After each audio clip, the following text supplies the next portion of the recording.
நிறைய பேருக்கு வந்து தெரியும் ஸ்ட்ரோக் வந்து ஒரு 70 இயர்ஸ்க்கு தான் வரும், 65 இயர்ஸ்க்கு தான் வரும் அப்படின்னு நினைக்கிறாங்க. அப்படி கிடையவே கிடையாது. அதனால் பிபி அப்படின்னாலே நீங்கள் வந்துட்டு கொஞ்சம் கான்ஷியஸாக அதை வந்து சரிப்படுத்துறது எப்படின்னு சொல்லி பாருங்கள். இதுக்கு அக்குபங்க்சர் 100% உங்களுக்கு ஹெல்ப் பண்ணும். பிபி ஆகட்டும் இல்லை சுகர் ஆகட்டும், இது உங்களுக்கு வரும் பொழுது நீங்கள் மெடிசன் எடுத்துகிட்டு உங்களுக்கு கண்ட்ரோலுக்கு வருதா, வரல அப்படின்னா நீங்கள் வந்துட்டு மெடிசனை வந்துட்டு அதிகப்படுத்திக்கிட்டே போகாதீங்க. அதிகப்படுத்திக்கிட்டே போகிறதுனால பயனே கிடையாது.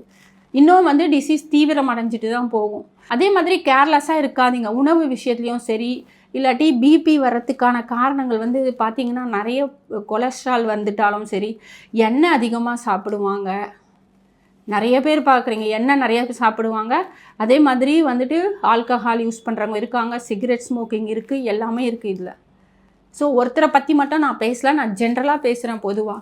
ஸோ யார் யார் என்னென்ன பிரச்சனைகளை ஃபேஸ் பண்ணுறாங்களோ அதை வந்து அவங்களுக்கே தெரியும் இதனால தான் பிரச்சனைன்னு சொல்லிட்டு.